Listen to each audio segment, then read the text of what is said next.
Martin. Hi, Heather. How are you? Oh, I'm great. How are you? Good. Good. And hi, everybody watching. Now, Martin, I don't know if I got this right. I think I heard that we're streaming to 7 different places That's tonight, right. all kind of over Facebook and YouTube and all over the place. Is that right? That's what I heard. Very fun. And I hear to your Facebook, right? I hope so. I hope everybody on my Facebook is watching. Right. Well, you're better than me, my friend. I can't quite figure out the social or the media, and so I'm just here in my little office. But I'm happy to be here with you, and happy to be here to talk to some folks all over the country today for a couple hours about Howlin Dog. Yeah, maybe you're better off not being on social media, but this is one of the advantages of social media is that we can reach so many people and all be in the same room together, and it's our room. Right. Yeah, absolutely. Super cool. Well, we should probably introduce ourselves, say a little bit about ourselves and how we came to be a part of Howlin Dog Music Group. So do you want to start? How did you get involved? I don't think I even know this story. Yeah.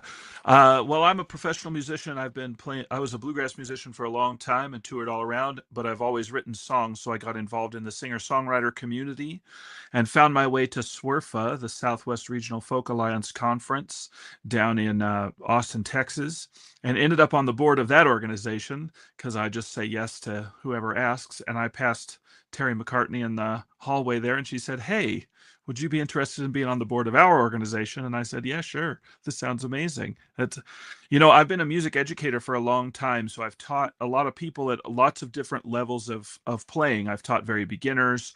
I teach at Swallow Hill Music Association in Denver, Colorado, and that's kind of runs the gamut of experience levels.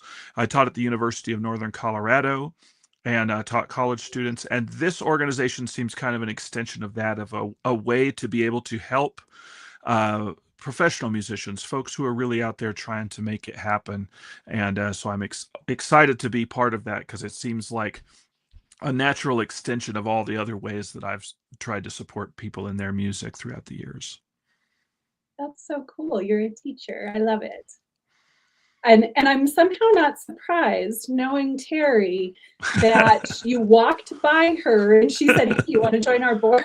Yeah. And then put you in charge of stuff right away and put you Yeah. on the internet with me tonight.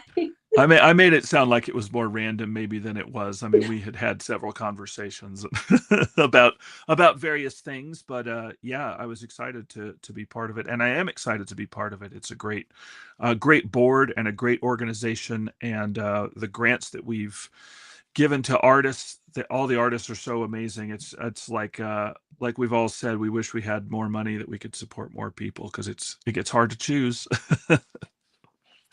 Yeah, you were part of our project committee this year for your first time. Again, join the board at Howlin Dog. We'll put you to work. That's right. But so you had the pleasure and the challenge of wading through all of those worthy applications to narrow it down. Yeah. Oh, wow. Yeah, I've done that before for other organizations as well, and it's always challenging and always fun. It's a great way to get to know lots of different kinds of music and see what's happening in the scene, and so it's both exciting and hard and tedious and exhausting and inspiring all at the same time. So. Right. Wow. Yeah, I can't remember because I don't do that part of the work, but I think we had about 180 or so applications, or maybe 150 this year, and we chose 10 artists. Yep. So friends out there listening in the world, like, this is hard work to have 150 good applications and only be able to choose 10. Yeah. That's why we're here tonight, right? Raise some money. That's right. All the money we raise during the fund drive is going to go directly into supporting next year's round of grant recipients. So we're just giving you more work, Martin. That's really hey, I'll take it. I'm ready. Yes, we don't fund institutions. Exactly right. Directly to folks, put money in their hands so they can pay the graphic artist or whatever it is that they need to get their project out. Very cool. Yep. Very cool. Yeah. Well, I should introduce myself, I suppose.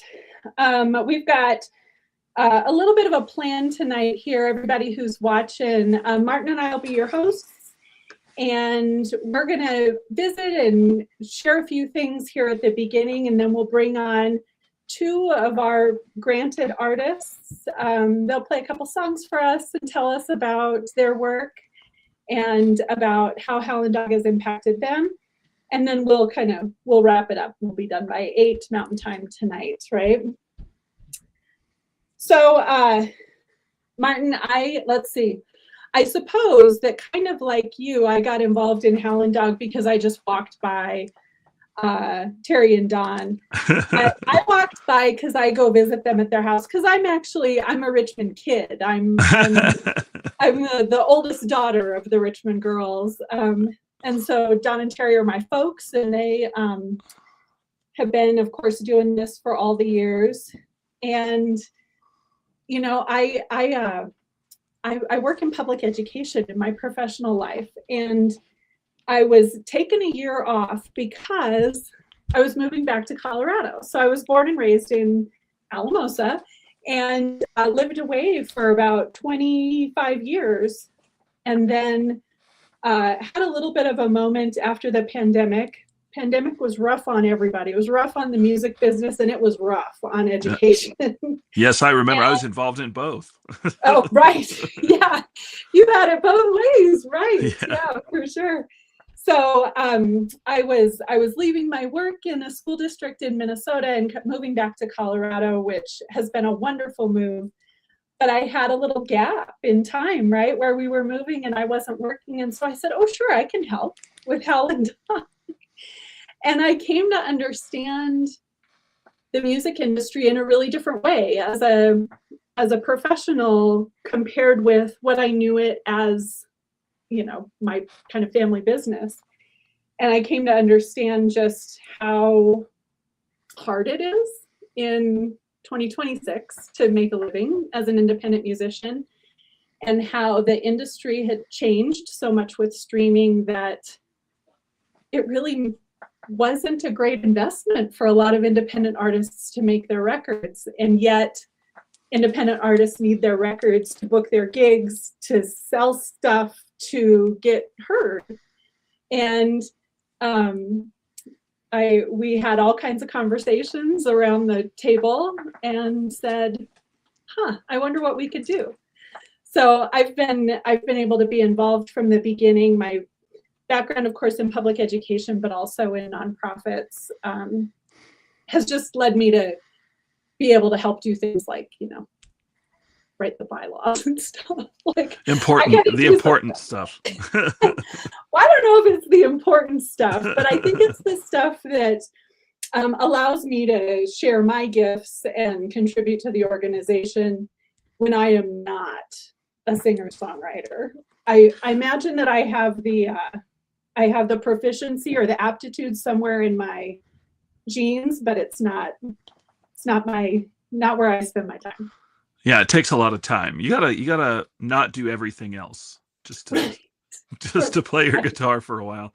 I think that's where musicians oftentimes get this reputation of being slackers, which some musicians are slackers, but the ones who are making it are definitely not slackers. They're like the busiest people I've ever known. It's running your own business and carrying on. So organizations like this that can provide any kind of help or guidance are often like a godsend for people. So thank you, because a lot of musicians couldn't even approach how to write the bylaws for an organization like this. So yeah. Well, good. Then I'm glad we're all able to come together. One of the cool things that I know Howlin Dog does, since we're both teachers here in the room, is we host some educational workshops for artists. And I mean, if anybody wants, I could give a workshop on how to write bylaws, but I don't think that's the way to go. I know that we just had one that was about sync licensing. Yeah. I don't even know what that is, but that's one of those things that, like you say, you have to do everything, including know about sync licensing. Yeah. Sync licensing is when you get your music placed in film or television. and how to get that, which is one of the few ways left to make like significant money in distributing your music. So interesting, very cool. Well, our granted artist Teresa Sundayam was who taught that workshop, and I bet that was fascinating for our community of artists. I've been to her workshop before in various places. It is very interesting and helpful, and she knows a lot about it, and is thoughtful, and it's cool to like have that expertise come in with our the people who receive these grants are clearly professional musicians with a lot of knowledge in different areas, and so it's cool to help build that community as well as support them in what they're doing. Yeah, that's awesome. Very cool. Well, so we're in charge of raising money here, and one of the things that I think is newsworthy, Martin, that we should share is that we have a matching grant. Yes. Right. So let's see, how does that work? It was $3,500. Is that right, Martin? That's correct. Yes. Look at my notes here. Yeah.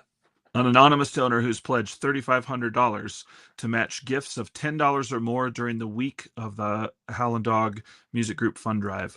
So that means if you donate $10 tonight, it'll be doubled by our anonymous donor. And if we reach that $3,500 pledge, it becomes $7,000, which is a huge step for Howlin Dog Music. So now's the time to contribute. Yeah, very cool. And I'm glad, my friend, that you and I are on here early in the week, because there's still matching money available. Our friends Susan and Pam last night, along with Michael O'Connor and Crow and Gazelle, did an amazing job, and they raised $2,112, which feels cosmic somehow. Yeah, it's right. It's palindromic, right? I don't know how to say that. It's a palindrome. It's like race. It's a palindrome. It's a powerful number somehow. That's what we're going. We're going for 4224 tonight, right? Or more. Oh my gosh! Perfect. I'm all in. Okay, friends on the stream. 4224. 4,224 is our goal. I love it. Terrific. Fun. Well, I feel lucky that we get to be here early in the week and talk up the matching gift. And whoever that anonymous donor is, thank you. Mm-hmm. That's an amazing gift for us. So I feel like we should recognize some of the donors from last night. And I got to look away because I don't have them in my memory. I'm sorry. So we want to thank, let's see, we've got Polly Ray, Bonnie Jacobs, Jana Poca, Lindy Hearn, Steve Long, Kathy Carlson, and Mark Lukowiak. Hope I didn't butcher your name, Mark. And if you're watching for the second night, way to be a team player, friend. Yeah. Don Bowles, Chris Leslie Curtis, Randy Palmer, Jerry Brooks, Linda Stearns, and we got one new patron, Colleen Stabalepsy, which is awesome. Yeah, great. We should maybe talk about patrons, since Colleen stepped up and became a new patron yesterday. You're a patron, aren't you, Martin? Uh-huh.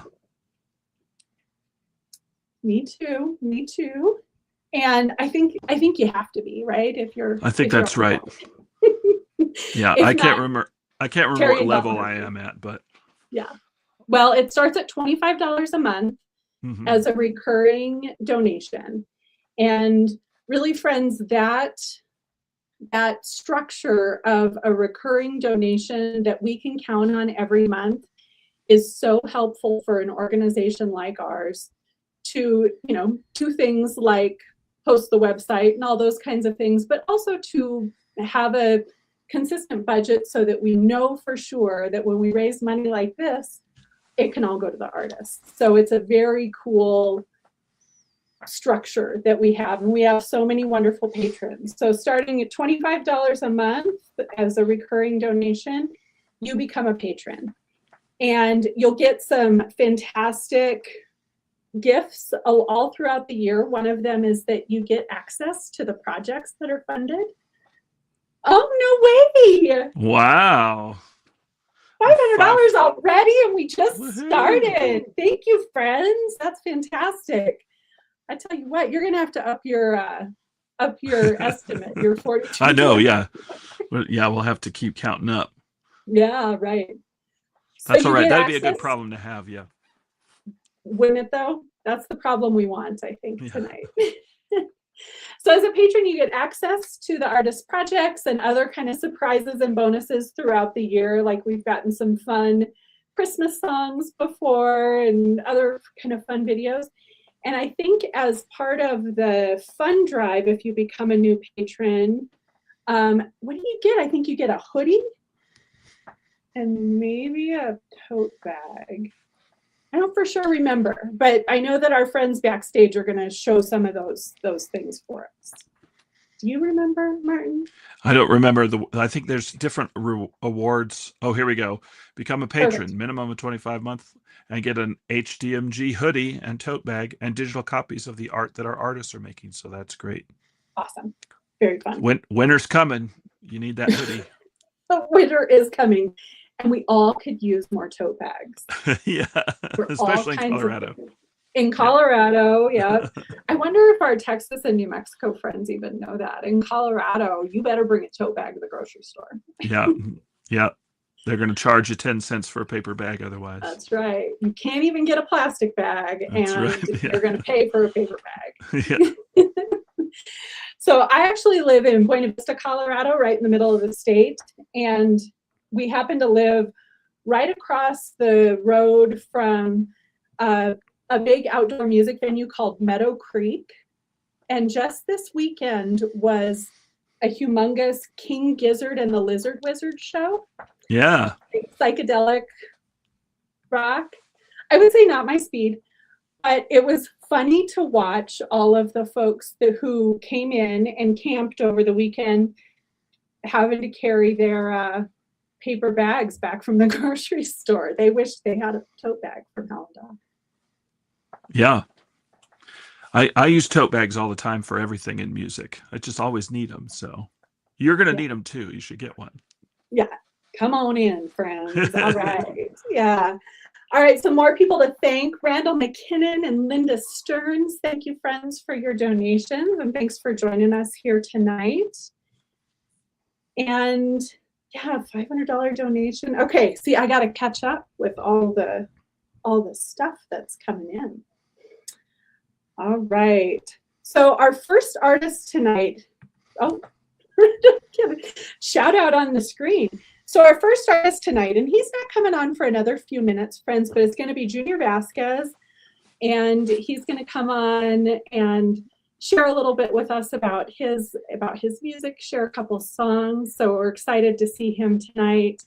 And then a little bit later on is Alexa Wildish is coming on to join us tonight. So it's not just going to be me and Martin telling jokes to each other. We've got a little bit more of a plan tonight. Let's see. I'm scrolling through our notes here. All right. So Martin, you said that you're a singer-songwriter. Yeah. And I hear you that you're a teacher and a music supporter. But what have you noticed about the industry that somebody like me, who's not in the industry at all, wouldn't know? Like, help us talk through why Howlin Dog is so important in the world today. Well, the way that musicians make their living has really changed in recent times, and I mean, it's always been a hustle to be a musician. It's certainly you have to be really motivated, and there are probably easier ways to make the same amount of money as being a musician. But with the advent of streaming and the way that people are consuming music, it has really kind of demonetized music, basically, where each stream isn't worth nothing, but it's worth fractions of a cent in comparison to the way that music used to be distributed, with people buying CD players or buying CDs. But I mean, I say that because nowadays, like, you can't even find a CD player if you buy a CD sometimes. So, I mean, both my cars used to have CD players, and now you can't find those anymore. And so, that was a way to kind of help offset the cost of tour, offset the cost of making your music. Like you said, you kind of need to have a professional recording in order to have a shot at being a musician. They're very expensive to make, but it's kind of like buying your ticket to participate. So yeah, that's an important thing to learn, is that important thing to know if you want to support independent musicians. You got to put money in their pocket, because it's gotten really expensive and harder to make money than it was. I don't know, even 10 years ago when I was doing it. It's harder now in a lot of ways.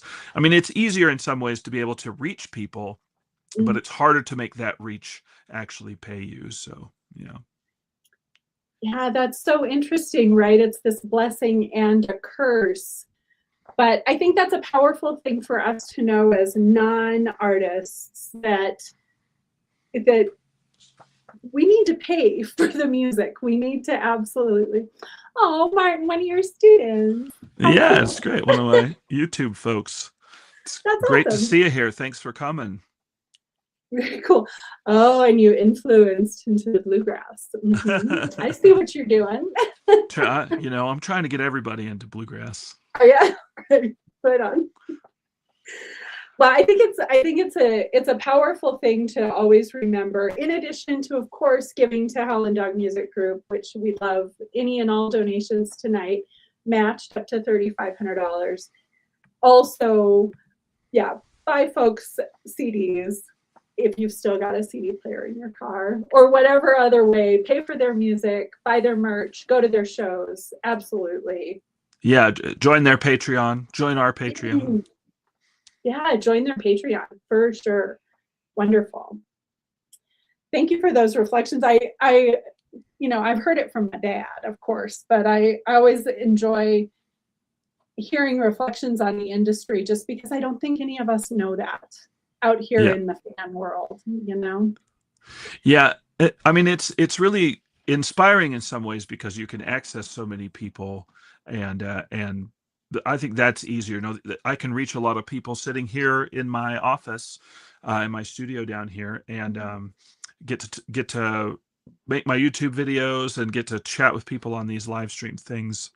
But at the same time, it's fun to get out there and meet people in person. And we live in a digital age where that connection, live and in person, is going to be more and more important, I feel like. And you're going to have to work more and more to go get it, maybe.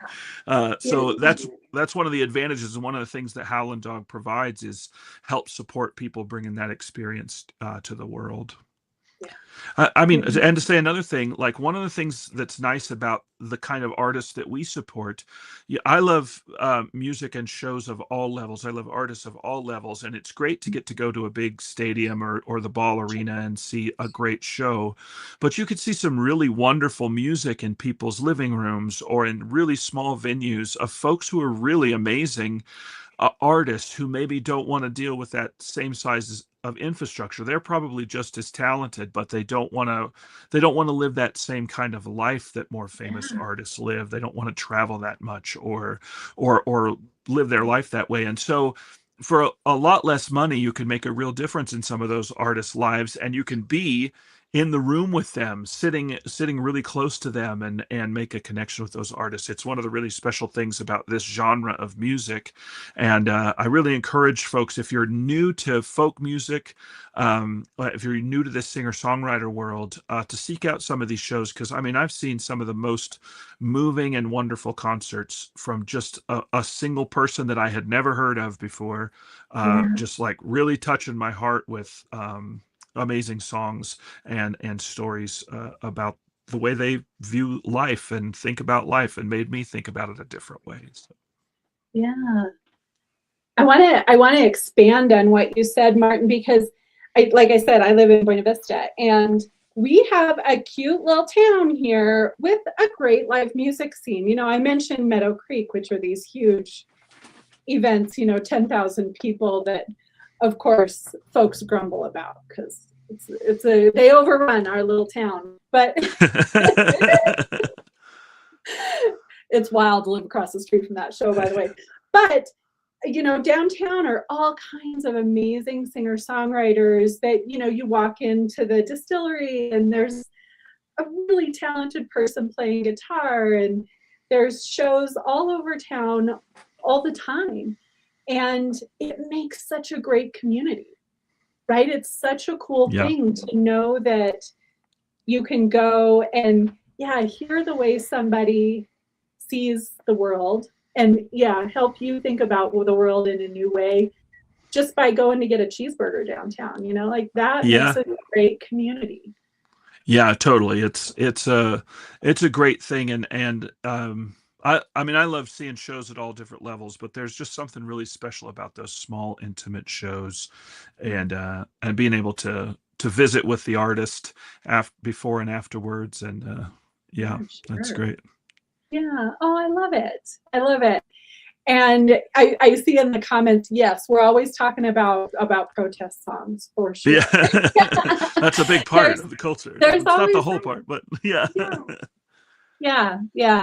That's, I think, one of the powerful things about hearing people play their music is that you hear their interior thoughts and their reflections on the world, including protests, for sure.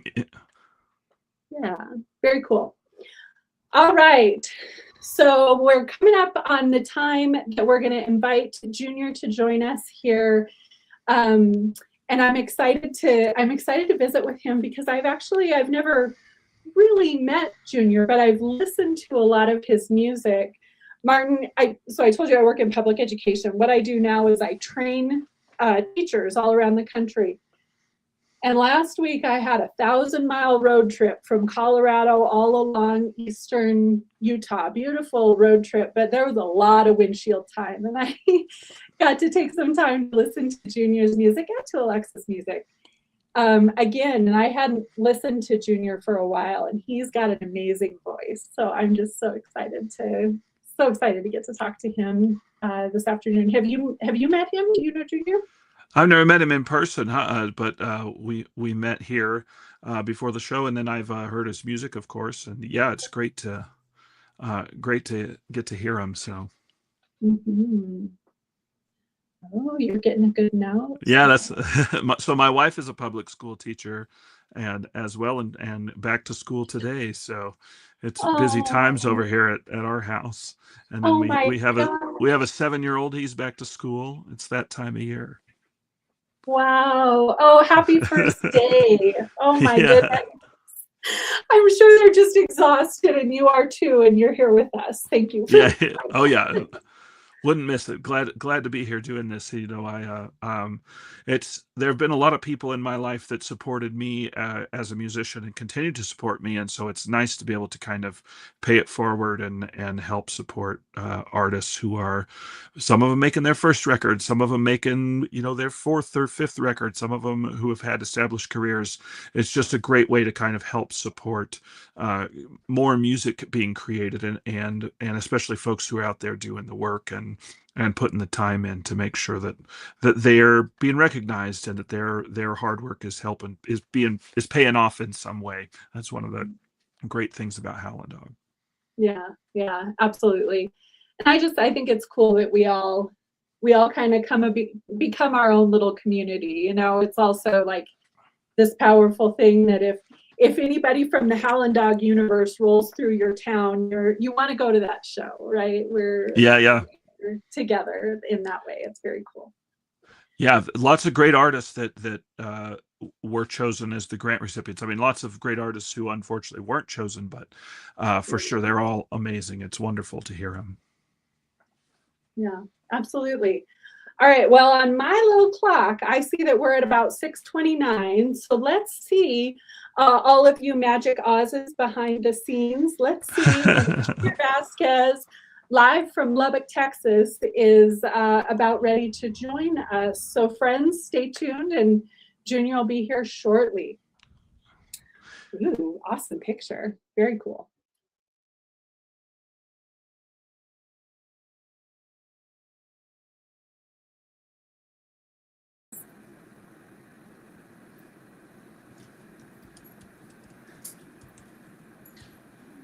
There you are. Hi, Hi, Junior. Hey. Oh, we're so happy Hi, you're Junior. here. Yeah, been enjoying y'all's conversation. Oh, thanks. You know what? I don't know about you, Martin, but I'm over here wondering, like, are people getting sick of us talking yet? That sure felt like a long time. I'm so glad you're here to save us, Junior. And it does. Sometimes just sitting there and just chatting with people, and then when people are listening, you do have a tendency to wonder, am I talking too much? Am I talking too slow? What I said was stupid or what or not? But you know what, people, it's always, for me, it's always been an interesting thing to sit in and just listen to people converse, and that's how you get to know people, the old school way, not texting and not on the phone, but actually communicating face to face, or as much as you can face to face. There's something magical about that. There really is. Yeah, and I appreciate what both of you guys do. I know you're a teacher, and actually you're an instructor as well. Martin, teaching guitar, etc., whatever it is you teach. But man, my heart goes out to teachers. I was actually on the school board for a couple of terms. You're a brave person. Yeah, exactly. Little did I know what I was getting into. But the point being is that I feel your pain. Yeah. Especially Heather. I mean, when you get into public education, because man, you guys, God knows you don't do it for the money, and you do it for the love of children and the love of teaching and the love of learning, and all those good things. Yeah, anyway, that's very true. Oh, but Junior, being on the school board, my friend, not only do you not make any money, but then everybody's mad at you no matter what you do, my friend. Wow. Okay. Yeah, and I not only took the beating once, but man, I was a glutton for pain. I went for it the second time. Wow! Oh my gosh, Anyway, I didn't know that about you. That's crazy. Oh, Junior. Well, yeah. So we want to hear some songs from you, but I feel a little bit like we should check in because you, Junior, you were one of our first year grant friends, and we're so grateful that you came on here a couple years later. And I was telling Martin while you were backstage, and maybe you heard me, I was listening to your project, to your Chapter 23 project while I was driving around in Utah last week. Well, and cool. I hadn't listened to it in a little while since we all got gifted that beautiful record. Yes, ma'am. And I tell you what, it's sure beautiful. Well, thank you so much. I'm glad you enjoyed it. It was a labor of love for sure. And of course, thanks to the Howlin Dog Music Group. Without them, it wouldn't have been fulfilled. And or maybe later on down the line, who knows? But everything seemed to kind of fall into place when we started looking to my wife and I working on this project. And they were a big part of it. They fit the certain piece of the puzzle that put this puzzle together in order for us to put this project forth. And I'm sure Martin knows, if you work, on some things like that sometimes it is a labor of love and it's hard work and then finding the funds and all those kind of things. And sometimes things just happen to fall into place. And this was one of those kind of times. So obviously my heart goes out to. And a big thank you to the Howlin Dog Group and those guys that are in charge of not only helping myself, but so many other people now. And this is going on the third year, which is really awesome. I love that concept. Yeah, it's a powerful thing. It helps us to get great songs out into the world. And I've also heard, I don't know, I heard you say something that Junior, that it came along at the right time. And I've heard other artists say that too, that it just felt good to have some folks in your corner when you were making a big project like that. Can you say anything more about what the support meant to you? Well, I think just the idea of and the knowing that there's a group like these guys that are out there that aren't even necessarily musicians, like you say, you're part of this group, and there's people that are, for us artists, we can put our art out, but you put your art out, and then there's no fulfillment per se until the receptor, the receiver receives it. Just like you're saying, you were listening to my album, traveling. So that completes the circle, the circle of life, or the circle of music is of art. Just like somebody that paints. Yeah, you can paint for your own, for your own, liking or whatever. But I mean, there's something about when you put it out there, and then people receive something from that, and that's our objective. We want our art to move people's hearts, their souls, their minds, their spirits, and and hopefully it's most of the time is something positive, something that builds you, and that's kind of where I kind of see my music is. And so thankful for these guys for allowing us to put that forth, because without people like this, I mean, there's some of us who would never put an album out. Right. And what a loss! What a loss if it doesn't. Yeah, look, if there's one person out there like that, there's a million of them. Literally, there's so much talent. I mean, all over. It's just all over. It's incredible how much beautiful music is out there. It's so much out there that I don't even know what to listen to at times anymore, because there's so much good stuff out there. But so if we're one of the lucky few that are able to put our music out, then praise God for that. It's a good thing. Yeah. It's hard too as an independent artist to have your music rise to the top in any way, because there is so much music out there, which is a blessing, but it's also makes it hard to be discovered, or hard for me to discover things that I like. There's stuff that's around or that's been around for years and years that I'm just have recently discovered, wow, this is something I didn't even realize exists. And I think that's been one of the helpful things of being in a community of musicians, is that everybody has different ideas and knows a little bit more, or has experimented with things, and they can share ideas and share information with one another. And there's a lot of folks on this board that have a lot of different experience with the music industry that's all really beneficial in different ways. And same thing, I'm sure, with the grant recipients. Junior, you've been a musician for a long time, it looks like. Oh yeah, most of my life. I mean, I started playing when I was 10 years old. Yeah, I had my first band when I was 11. Wow. and I'm fixing to hit the big 7-0, man. I'm wow. 70 years old here in a couple of months, so I've been at it a long time. Yeah, I mean, that's a whole lifetime of experience that is really cool that you can bring to an organization like this, or wherever you go, really. Yeah, it's been a great run. Not that I am thinking about stopping, but so far, I should say that it's been a great run. And I'm going to continue. I'm going to continue as long as my fingers allow me to, and my voice allows me to, and of course the audience allows me to sing to them. So, yeah. But, I feel like that's we should slip you $20 because that was a great transition. Do you have a song or two for us, Junior? I think sure, we'd love to hear. Yeah, let me. I'll start off with the song that's on the album. I wrote this song a few years ago after my wife and I had watched.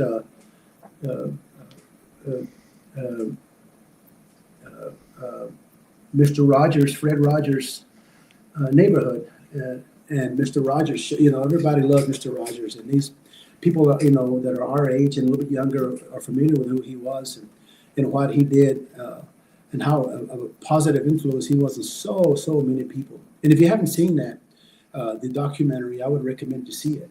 What a beautiful soul and a beautiful person.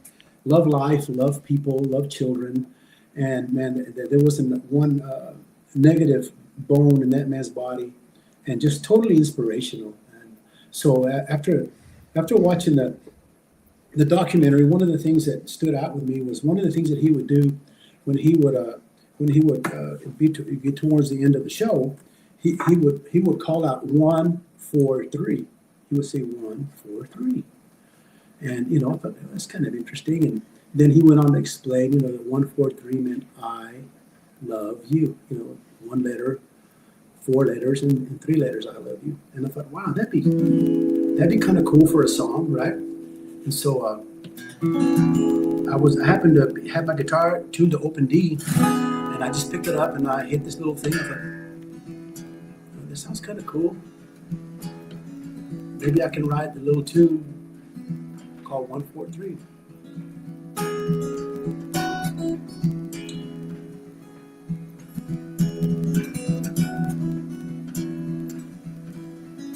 One plus one equals two. 143, I love you. I love you. Morning light through the door, cast angel wings on the floor. Angel wings on the floor. 1, 4, 3, you and me.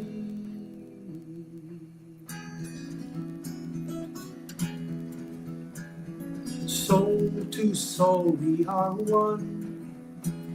Seems like we've just begun. Seems like we've just begun. 1, 4, 3, you and me.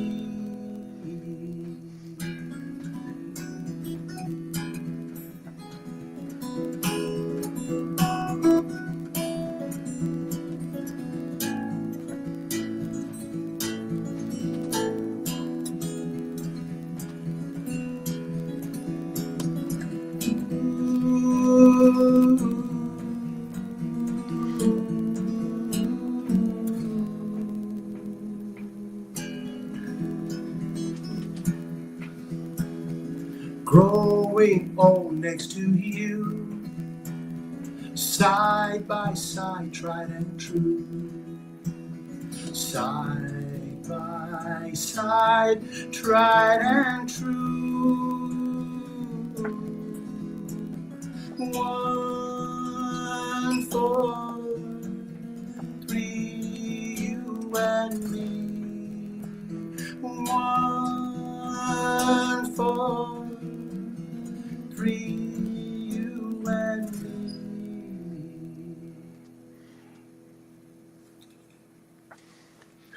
Look at that. All right. So somebody is on target right now.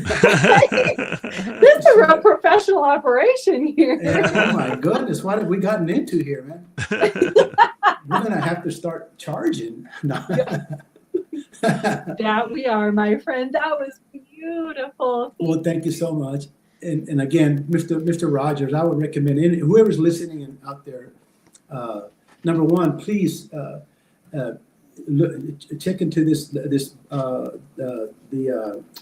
code that is up there, and find a way to give 10, 15, 20 bucks, 50 bucks. Every little bit counts, ladies and gentlemen. And those of you that are my friends that are listening, don't hesitate to hit that button, and let's get this thing over and above to where these guys are going to have plenty of funds for 2027. And let's get us another 10, 12 artists that can fulfill their dreams and get some of their songs recorded. Here, here. Capo on second. Somebody's asking the yeah. all the artists are learning. Yeah, but it is open D, so yeah, that's cool. Yeah. Very cool, beautiful. And it's so resonated, Junior, what you said about that we get to know each other by talking to each other. And I think a song inspired by Mr. Rogers is, back to all those beautiful values of taking care of each other and being in a community together. That's just a perfect song for it. Yeah, it is. It's amazing. Yes, sir.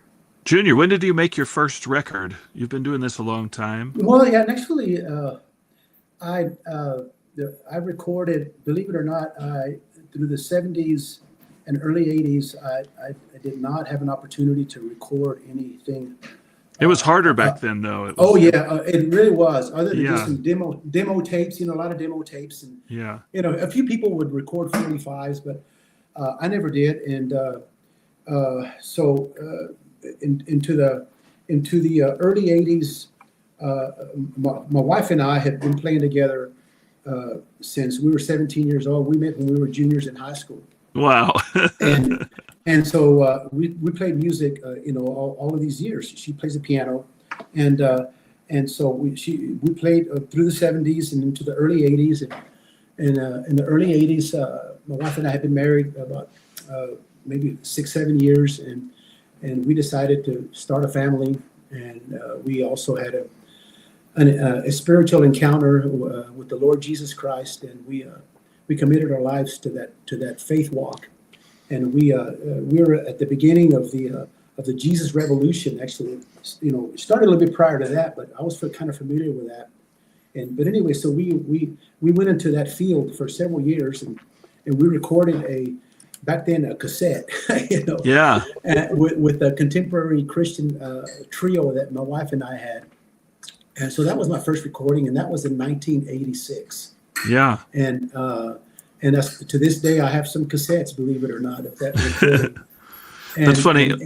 Yeah, I used to travel with a bluegrass band. We would go play down south, and people would always ask for tapes. Do you have any tapes? Yeah, tapes. Yeah, No. exactly. We don't. Tapes, and actually, I mean, people on occasion will, now people are just converting those tapes, into MP3s and WAV files and et cetera, just to have them. But and then into the '90s, I started. I got back into what we would call at that point back into the secular music scene, realizing that I wasn't doing anybody any good with my faith talk if I wasn't out there living it. And not that I don't wear my faith on my sleeves. I don't bump anybody on the head with the Bible or anything of that nature. But I let my life speak for itself. But anyway, all that said, so I got back into the secular music in the early '90s, and did record an album in 1989, I believe. That was. But anyway, you were going to say something. Go ahead. Well, I would like back in the '70s and '80s, when it was LPs and stuff. Like, it was really hard to get your record printed because just the record companies owned all the machines that made those records, and that's sort of one of the advantages I feel like of like music these days, is that it is a place where independent musicians like have a shot and have a chance. And it seems like you've really been able to follow that independent musician thread for a really long time. I mean, I was reading about all the different bands that you've had over the years, and it's a really inspiring career to be able to go, to play 60 years, you said, almost. Yeah. That's an amazing career of that's really crazy. Yeah, really cool. And and it wasn't anything major per se. I mean, it was a way for my wife and I to make some extra money. The majority of the time, it was not my full-time gig. Yeah. I had regular jobs during the day. Sure. But the thing that was consistent was my music. Yeah. Whether it was in a church, contemporary Christian music, or whether it was, I was a worship leader for about 15, 20 years.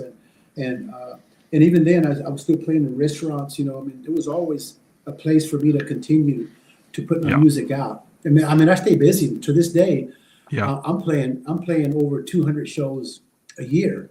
That's great. The majority of them are here in Lubbock. Sure. I do travel a little bit, but it's crazy. Well, Lubbock is a great music city with a great music history. Yeah, I mean, it's amazing how it's put out several people like that. But going back to about what you were saying about musicians and singer-songwriters being able to make a living and being able to record.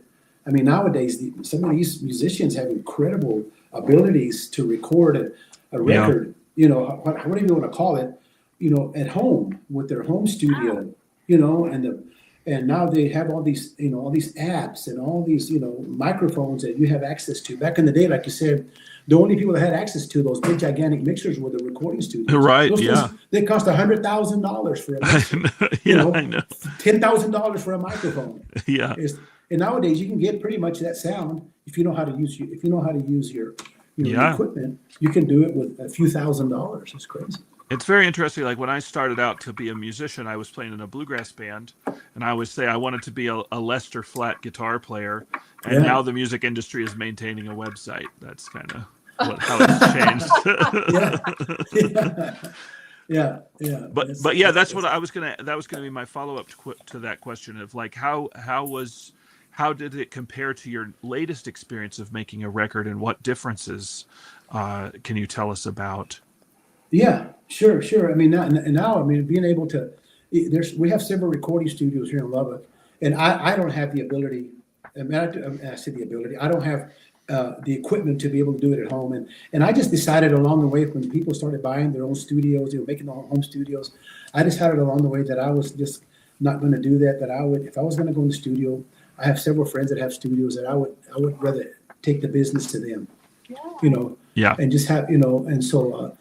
This last record that we recorded, a friend of ours he's had a recording studio for over 20 years, and as a matter of fact, he mentored under Lloyd Maines when Lloyd was here, back with working with a fellow named Don Caldwell at Caldwell Recording Studios.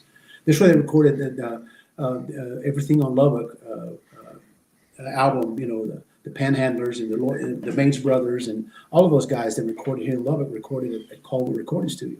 Well, Alan, who has Acuff Recording Studio now, he's doing great work out there. He lives, and I'm pointing out there because he lives out in the country. It's about a 20-mile drive, and you go out in the middle of a cotton field, but he's got a bunch of trees out there.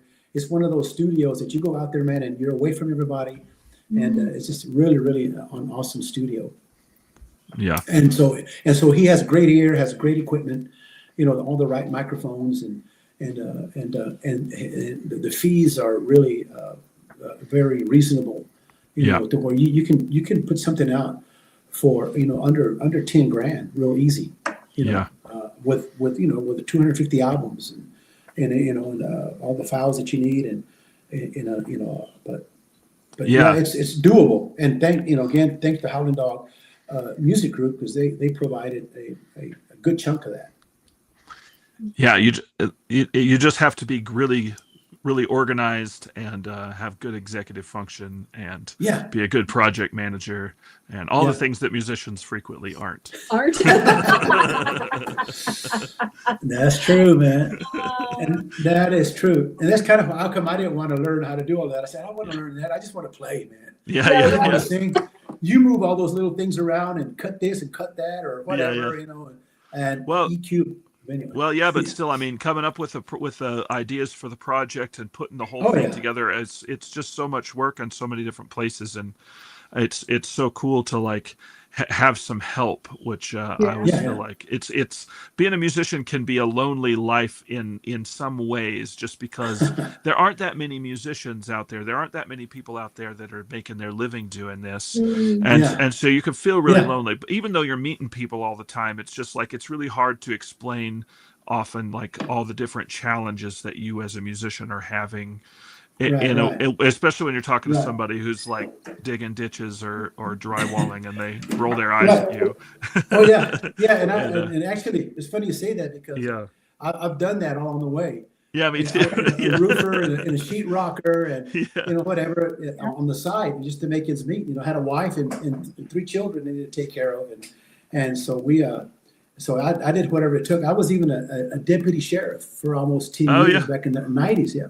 But I'm still playing music. You've done everything. You've done absolutely everything. I don't know about that, but it was a run. It was that's great. It was really fun. But I know time's winding down. So play us another song. We'd love to hear it. Yeah. One of the things that a great experience that I had just recently.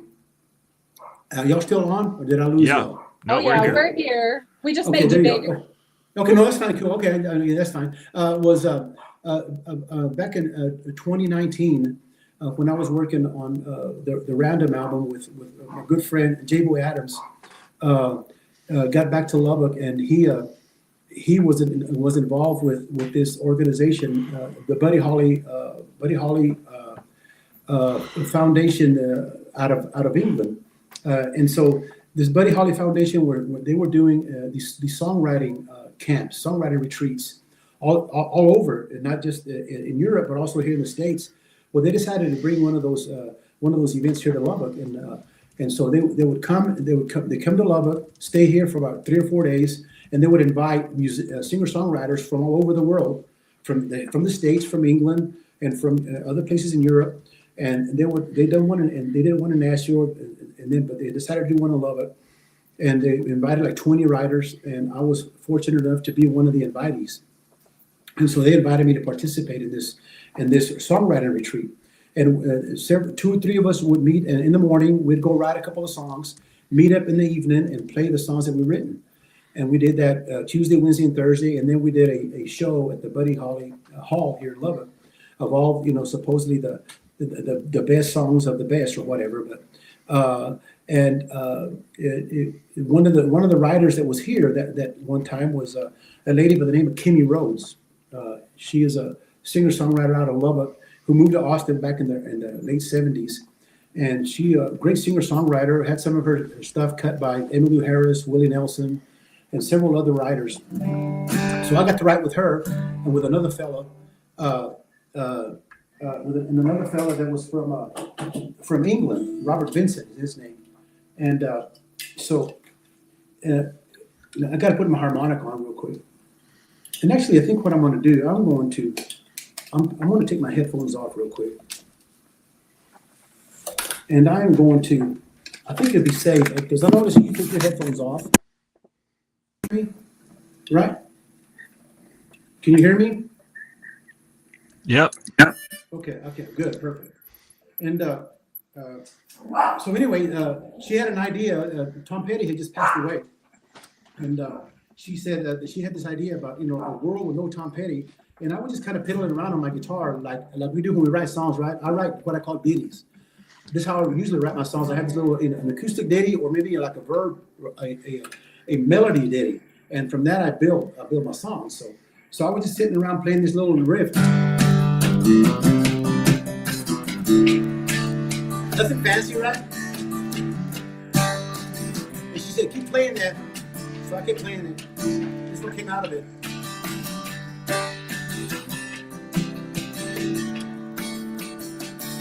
I read the news today, oh boy. It really made me stop to think, with these global warming stories, is it fake news or should we worry? 'Cause we're living in a world with no Tom Petty. The world was bad enough already.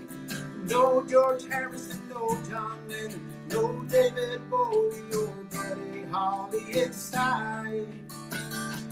Where do we go? Where do we go from here? But tell me, where do we go? Where do we go from here? On this apocalyptic thing, it really scares the hell right out of me. I wonder where on earth we'll be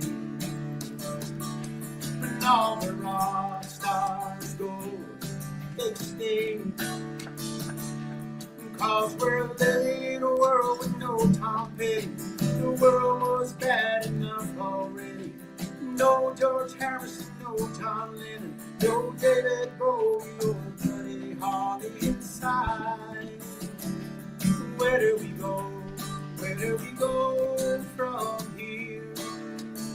But tell me, where do we go? Where do we go from here?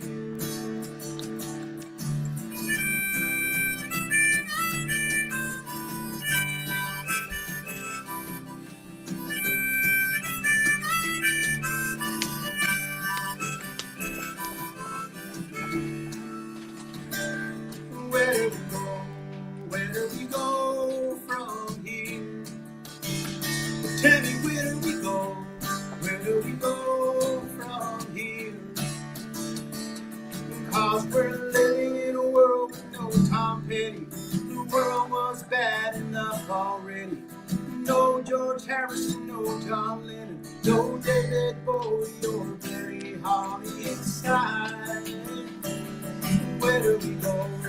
Where do we go from here?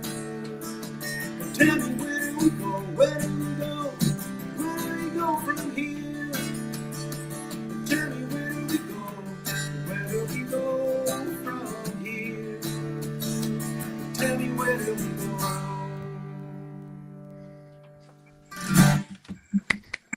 All right, and that song is on the album, Chapter 23. You can go online and listen to the music and buy it if you want. You can even buy a record. Actually, and now we're selling records again. Ain't that cool? There it is. And they are on top of their game, aren't they, man? Yeah. That's great. I just ordered vinyl records for my album recently, and it's amazing. We're back. Yeah. I love All it. that's old is new again. Yeah. Oh, Junior, what a gift. Thank you so much. Now, what you don't know, my friend, is that was the song that I was singing at the top of my lungs in Eastern Utah last week. So I feel so blessed. Thank you. And and Kimmy Rhodes, look her up too, man. She has some great music. If you're familiar with Texas, and the Texas music scene, and really delved into it, most of these people that are listening and people that are from Texas and some of these other songwriters don't know who Kimmy Rhodes is. Yeah. But anyway, she has all kinds of great albums out. This particular album, she has that she did about a year ago. She did her version of that song as well, and it's a great. Yeah, look it up. Kimmy Rhodes, KIMMIE RHODES, Kimmy Rhodes. All right. Well, that is a beautiful way to end, because that's all Howlin Dog is we're trying to share beautiful music and give other folks to listen to. So now I got to go look up Kimmy Rhodes. Awesome. Sounds great. I appreciate you. Thanks for hosting. Yeah, thanks, Junior. You. What a gift. Thank you so much. Take good care. Pleasure. God bless. Bye-bye. Oh, what fun. Yeah, that's great. Oh, Martin, you truly don't know. Here's me in my little Subaru, 1,000 miles, just at the top of my lungs. Where do we go? Oh, I totally understand. I know how that is. That sounds like my brain all the time. Right, okay. Oh, how cool. What fun to hear his reflections on 60 years. Yeah, that's amazing. What an amazing run in music. I sometimes it's easy to start thinking about quitting music, and to stick with it for 60 years, that's pretty awesome. Yeah, really cool. I don't think I knew, this is where the non-artist part of things comes in. I don't think I knew that in the 70s and 80s that the means of production was owned by the music studio or by the record labels, that you couldn't even get it done as an independent person. Well, I mean, I think you could, but it was really hard. Like, it was because it was just a different way of making records back then and distributing records. I mean, even when it was just CDs, that was hard too, but CDs were cheaper to print. The machines are, I don't know, like the machines to make vinyl records are pretty specialized, and even so, even nowadays, I mean, it's very expensive to print records now. I'm sure it was that expensive back then. I never did it back then. This is the first time I've ever printed vinyl, but nowadays, I mean, we could record something here today and get it online probably today if we were really with it, and it could be, which is one of the real advantages of being able to hear music, but the quality still needs to be really good, because if you put it on Spotify, you might end up on a playlist next to who knows who, Taylor Swift, and so your record needs to sound good when it comes up against that, and that's expensive. It's expensive to do that. So wow. Very cool. I'm learning so much. Thank you. I feel like we got to catch up on some of all that's flashing on the screen. It's a busy night here in Howlin Dog Fun Drive land. Let's see. So I know we've been thanking donors as they came in. Oh, lots of Kimmy appreciation. See, and again, small world. And I was thinking, I'm glad we heard about Tumbleweed there, because I was thinking, is that why my dad started a record label? Is because it was the only way you could get stuff printed? I don't know. We'll have That to ask record, him. yeah, that album in 1978 also has my picture on the back of it Wow. as an itty bitty little one. Yeah. Well, Well, so very you cool. are you are part of the music business. Well, I know all the songs, and I was comfortable walking into a bar at 15. So That's great. Yeah, I mean, I see, guess that's kind what it of. takes. Yeah. Hashtag famous. That is right, girl. You know it. Thank you, producers behind the scenes. All right, so let's see what else is going on. We've thanked some people. Richard Urbanowski. There was another $500 donation. Did I see that happen while Junior was singing? Powerful, good stuff. Just another reminder to everybody that for those who are just joining us, that we have an anonymous donor who's pledged up to $3,500 to match gifts of $10 or more during the week of the Howlin Dog Music Group fund drive. So that means if you donate $10 today, it'll be doubled by this donor, and if we reach $3,500 pledge, it becomes $7,000. So that's a huge benefit if you donate now. So don't hesitate. Sign up. Absolutely.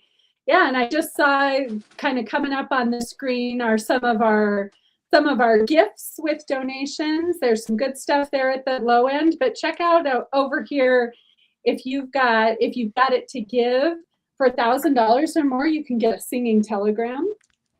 I'm not sure who that's from. Martin, have you been asked? I haven't been asked yet.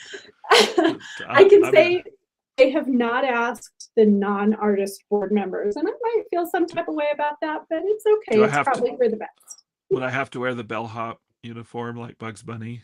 Yes. Oh, absolutely. No. I'll have to find one. I'm a big person. It's going to be expensive to rent that. Well, and I don't know if everybody saw it, but one of the powerful things in our fund drive is that some board members and granted artists have agreed to do a house concert, one in each state, Colorado, New Mexico, and Texas, for those big $5,000 donations. And you mentioned when we were starting off, Martin, that you love to get to know artists at house concerts. I've heard those are pretty powerful. I don't think I've ever done it yet. Yeah, I mean, house concerts are just so intimate, and it's fun. You get to see everybody. I played on a lot of different size stages, and I like the big stages, but one of the things that maybe people don't know is when you're standing on a big stage with the lights shining down in your face, you can barely see anybody. Sometimes you can't see anybody at all. And so you're just kind of like performing to this black void. But at a house concert, you could see people react and respond as the artist. And then as the person in the crowd, I've been to some small concerts and some house concerts with really amazing musicians, and just getting to be so close to see it's not imaginary, that it's not a trick. It's not these people can really play this, that you're seeing years and years of practice and seeing their personality and their soul come through their music. House concerts are great for that, and you get to meet all the people and interact with them. You get to meet the artist afterwards. They're just some of my favorite experiences with music, are those small, intimate listening room venues and house concert venues, where you get to be part of the community for a little bit as a musician and as an audience member. Both ways. Yeah, I can see that. I feel like we saw a little bit of that as Junior was playing, just even the idea that he's like, let me just put on my harmonica here. Like, you're gonna do the guitar and the harmonica, and you're gonna sing at the same time. That's a powerful thing. It's an amazing talent. Yeah, it's fun. It's really DIY. It's earnest and honest and authentic, and really cool. Yeah, fun. All right, so we've got just a few more minutes here of checking in on the comments and on what else going on in the live streams before our next artist joins us, Alexa Wildish, and I know she's probably backstage getting all ready. I don't know if she's brought her harmonica, but we'll hear from Alexa here pretty soon. One thing that I wanted to mention as gifts is that I don't know if we've seen him yet. I haven't been down to Terry and Don's house to see if we've seen him yet, but I know that we designed a patch. So like a little kind of like old school national parks patch for Howlin Dog. You can put it on your jean jacket like a cool kid, or put it on your tote bag. So there's some fun new merch coming for donors this week that we're just is kind of coming in. You'll be among the first to see it before a bunch of our fall shows. So if that's an incentive, friends, if you need a patch for your jean jacket. Yeah, sign up. Yeah, got to get one. Yes. There we go. Perfect. And for just $100, some handwritten lyrics. I think that is such a cool promo, such a cool gift. I don't know what your handwriting looks like, Martin, but it's not good. Handwriting, yeah, yeah, it's not good. If I sent them handwritten lyrics, they'd send it back. No, absolutely not. Let's see. Are these really the lyrics to this song? I can't read any of it. Right. What does that say? Yeah. I always laugh that I could never forge my dad's signature when I was a naughty teenager because. Yeah. Is it that because it's different every time? That's kind of how my signature is. Yeah, I would say that there's variation every time, but he's also just got very distinctive handwriting that I couldn't. Yeah. Not even close. Yeah. Oh, fun. All right. Well, let's see. We've talked about Please Give, friends. We've talked about our promos. I think we should mention patrons again. You know, one of the things that is a big part of the Howlin Dog structure is that we've got this crew of patrons who give on a recurring basis. So either an every month donation of $25 or more, or some people just write kind of the single check every year to be a patron.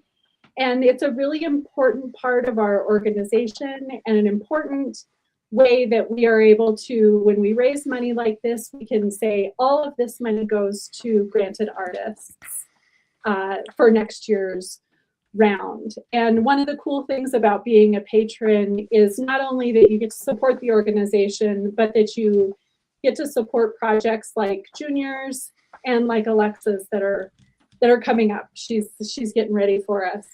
You know, there's always been patrons of the arts, and this feels like a really lovely way to both invest in the art and be part of the community. It's something that's very that's a fun way that I give money every month. Yeah. So join us. Be one of us. Be a patron with us.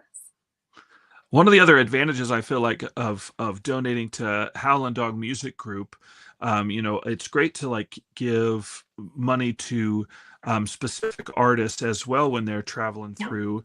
But a lot of times you don't know, like if somebody's is doing a project or something, it's hard to tell, like, are they going to get the project across the finish line, or, you know, or what's going on. But with Howlin Dog, you know, there's a lot of people on the board who can help give them advice and give them information and help them get their project finished, as well as like the money that you donate here at Howlin Dog goes, you know, those are artists who are selected by a committee who's like reviewed their work and knows that they've got a project that's going. And so you know that your money is going to lead to some actual music getting made, which is cool. Yeah, no, that's a really good point. It's artists helping other artists, and kind of seeing which things are ready to go. Very cool. All right, well, I think we're about time. Oh, Junior already came. There she is. So I think let's invite Alexa to join us, Martin, and we'll get to talk to another artist today.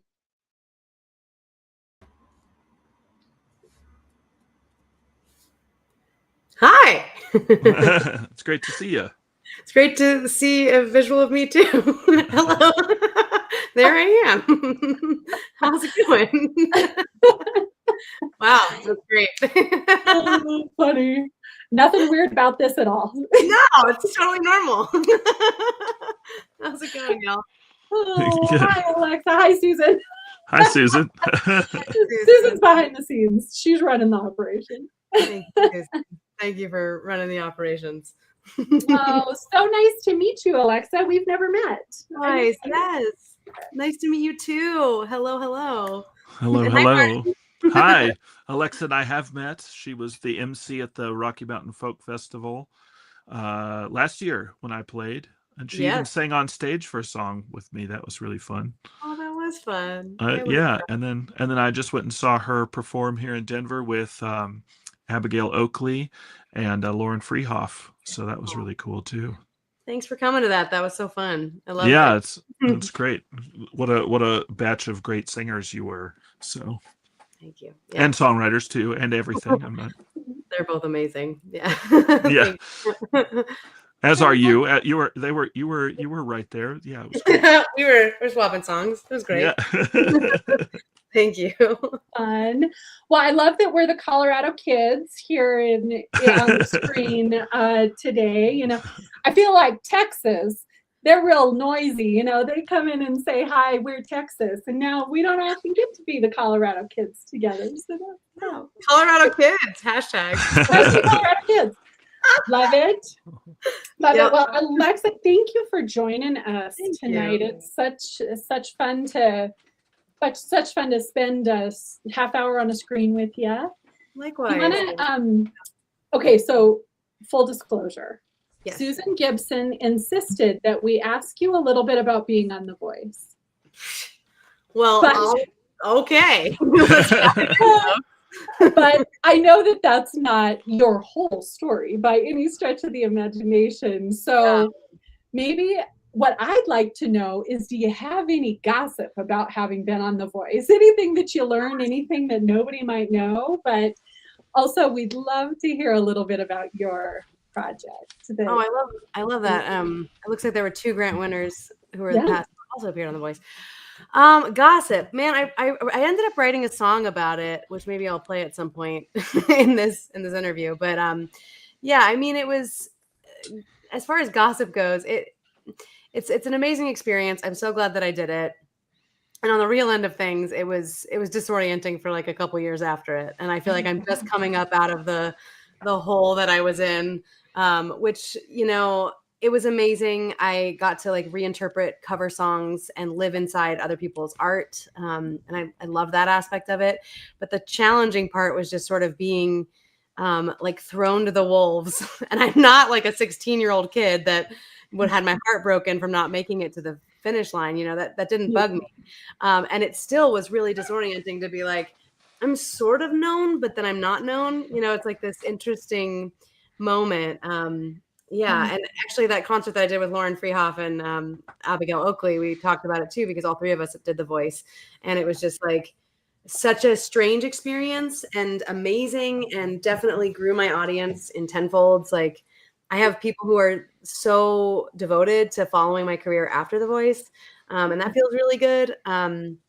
But I've been doing this way longer prior to The Voice. So I've been writing songs and making music way long before that. And it does feel like it was this moment of showing up in my authenticity. And it took everything out of me. And I really was trying to be as focused as I possibly could so that I could give something of value to people.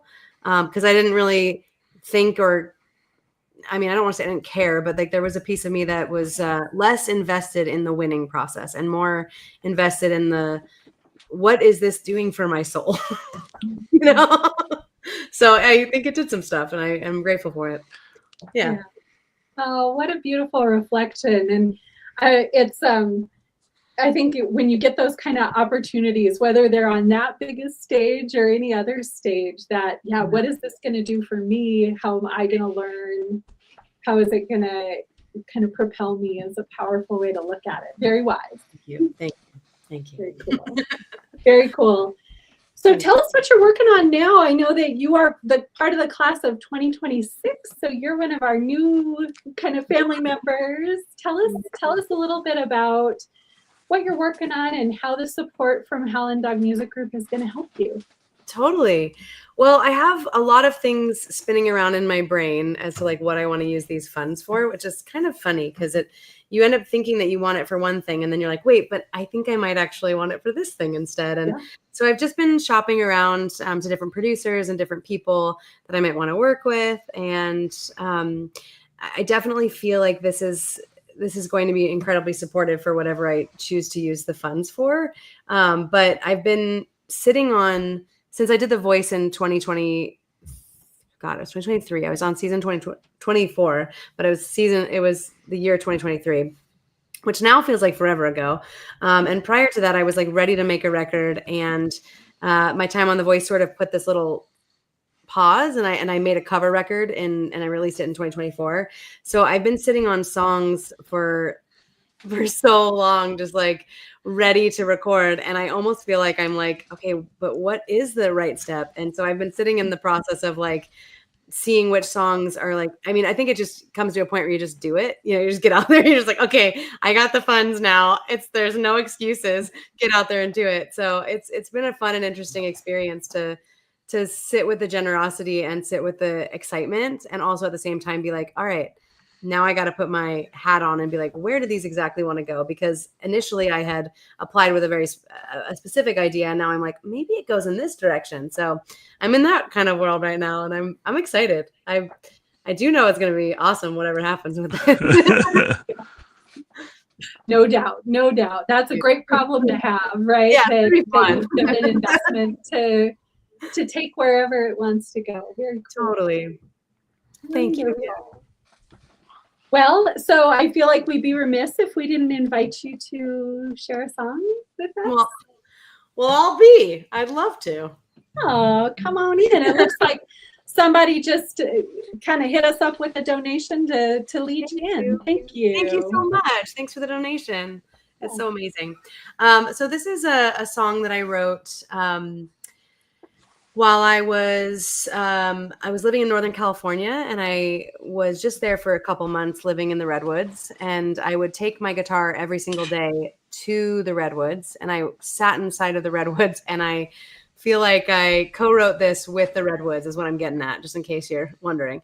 So this is a song called The Liminal, and it could be one that ends up on the next project, which I have been asked to record it, so it feels like it's time. All right. I was answering the question, had we ever traveled on our own? I recalled Sedona, how it made me worthy to my bones. I could follow you across South America. The feeling in my blood means I need to go ahead alone. You won't take me anywhere that I have not gone myself. I'm a deer caught in your lane if I cannot move myself.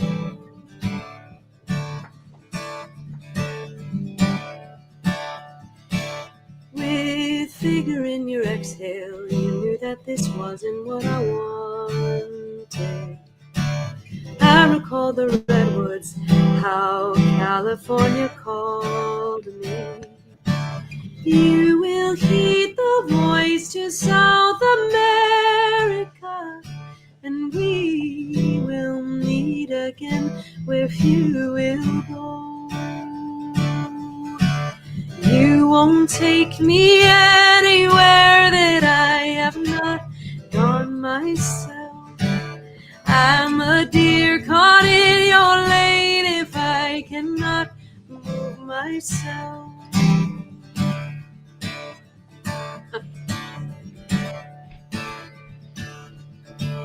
Breeze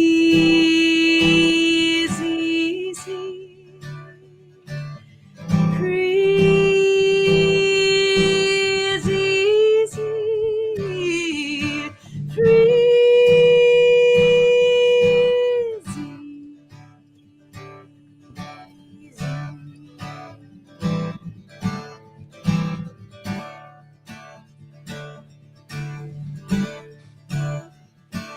Volcanic plates shifting just the day to drop in. We are dancing in the liminal. We don't have a plan. All I know is I'm heading back to America, to California, so I can be new again. You won't take me anywhere that I have not gone myself. I'm a deer caught in your lane if I cannot move myself. You won't take me anywhere that I have not gone myself. I'm a deer caught in your lane if I cannot love myself.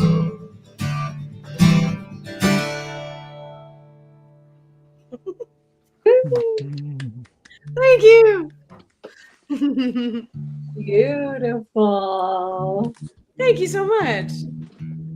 Some encouragement in the comments there. Yes, girl, put it on the record already. That's so funny. Was that my mom? I did see my mom. It wasn't only your mom. Wasn't only your mom. Thank you. Mom was just like, go, Alexa. Thanks, Hey, Mom. man, that mom energy is good stuff. Let's bring it in. Very cool. Alexa, I read that you studied classical voice. Is that right? Yeah. Me too. I did that as well. You did? I did. Yeah, at the University of Wyoming. Yeah, and That's so cool. sang in some operas, and yeah, it was, Totally. I didn't sing any leads. Did you sing any leads in an opera? Well, I grew up in classical music, so I started taking classical voice lessons when I was 7. So I did a bunch of like, I had a big classical training, and then I kind of ended up. I went to an arts high school, and I majored in musical theater because I wanted more hats than opera gave me. You know, I was like, I wanted to pretend to be other people. If you want to be an opera singer, you have to be really into opera. You have to be really into opera. Really into it. Claire Elich also studied classical music, if you know Claire. This, but it's kind of funny how it's a good gateway to like other like you can get stuck in opera, like you can sound like an opera singer in every genre, but I worked on undoing my training enough. I think like when I wasn't that far into it, and my voice teacher said, "Oh, this isn't what you're going to be doing. You should learn to sing some other styles." But you know, the things that it was really beneficial to be able to project and learn the efficiency of singing and all of that. And you teach voice too, I had read. I do. Yeah, I teach. I help people get in touch with their embodied voice. You know, that's what I call it. But yes, I teach voice lessons, and yes, it feels like it's part of therapy. But I'm not a therapist, everybody. I'm just teaching voice lessons, so don't expect that. You know, but there's something to that. Like with voice lessons are so great. I would recommend anybody interested in music to take voice lessons. Absolutely. But they're very weird. They're very different. Very weird. Nobody sees me the same after taking voice lessons. And it really is this whole kind of mindfulness practice of it is kind of a therapy session in a way. That guitar lessons is not. Right. I know. It's different. It's very different. It's so much more vulnerable, and I can't just teach you chords and things. Like we're working with your individual voice rather than, you know, like a guitar, which is a voice too, but it's just different, you know? Yeah. Learning how to breathe. Here, let me put my hand on your stomach so you can learn how to breathe. That's voice lessons. Absolutely. Yeah. All the things. We should sing together. I was just gonna say. What are we duetting now, Martin? I know. Yeah, we're gonna have to learn some arias or something. And it looks like it. I know that'd be fun. I love Carmen. We should do it. Oh my God, let's. Okay, next fun drive. You all are in. It's happening. I've already written it down. An opera concert that we just put together. Carmen in cowboy hats. Yeah, I would love that. Carmen in cowboy hats. That's perfect. Well, and I love that you teach too, Alexa. We Yeah. were talking earlier on that the education vibe is strong with the crew on the call today or on the stream today, and also a big part of Howlin Dog. This idea of helping each other and working together, like for next year's opera concert during the fund drive. Everybody mark your calendar. We got ourselves in too deep now, Martin. It's happening. Yeah. Oh, y'all can't get out. No. No, you're all in. We're in. Got to get my chops up again. That's Oh not yeah. easy. Right. I think I could work for a whole year and not be ready. Yeah. Well, just remember there's plenty of us non-artists, so you'll always be better than a really lot of us behind the scenes. Again, I'll write you bylaws, but don't have me sing anything. Oh, very cool. All right. Alexa, I love hearing about the redwoods through your song. Thank you. And I was telling Junior, who was on earlier, that I took this long road trip last week and was singing some of his music at the top of my lungs. And I have to admit that I rather enjoyed your covers, Alexa. Those were a lot of fun. And there was a Tom Petty cover on there. There's a lot of Tom Petty vibes in the. I know. There was a Tom Petty song on there. I still don't know if I'm cool enough to have sung it, but I am grateful that I got to. You killed it. It was fantastic. What a fun project to how did you say that? You said you experienced their artistry yourself. Yeah, for sure. And it was amazing. And I got to make it with my dear friend and collaborator, Russell Durham. And he was an incredible producer, and he did all the strings and arranged everything. And it was so fun. So yeah, I love that record. It's great. It was definitely a way to like get me to like have, because they take the videos off of the NBC. They take the videos off every 2 years. So like when I tell people I was on The Voice, I'm like, well, it doesn't exist online anymore. I swear I didn't. I promise. A pirated video of it from some weirdo. Like it's on there. But it also like has a lot of noise and stuff. And I wanted like a way to like make a record of that exact moment, So yeah. Oh, very cool. Very cool. It's interesting. Like I've spent my life being a bluegrass musician and a folk musician and singing. A lot of that is historic music or music that's old. It's folk music, and so like a lot of that tradition is like reinterpreting songs or finding new ways to express them or finding something new in songs. Do you feel like that was kind of a part of that project and a thing that was important to you? Absolutely. And how did you choose? Like, I mean, how did that go into you choosing the songs that you recorded on that project? That's a great question. I definitely thought a lot about that. There was a specific round where we were allowed to pick and put forward whatever song in the universe that we could potentially want. And that's like kind of amazing because you're like, oh, I could pick any song. But then you're like, well, no, I need to have guardrails because otherwise it's not going to make sense. So like I had like 5 things that I needed it to match, and it could match 3 of them and I would put it on the list. But one of the biggest things is that I had to feel like I could have written the lyrics or have lived the experience. So one day I was, I just had gotten on the show. I had just sang Songbird. I knew that I'd gotten on the show. And I flew home to Lyons for a month or maybe it was like just 2 weeks, but it was the weirdest thing because we had an NDA and I couldn't tell any single person. On the phone about it. And I was like, well, I have to like still be preparing for The Voice and like doing things and preparing to leave. And it was a very strange time, but I remember sitting by the river and thinking about like, well, what song? And I got this like download. I was like, what if I slowed down Cher's Believe? And so I ended up kind of making it sort of this like country ballad. And I was listening to the lyrics and I was like, damn, I have lived this. Yeah.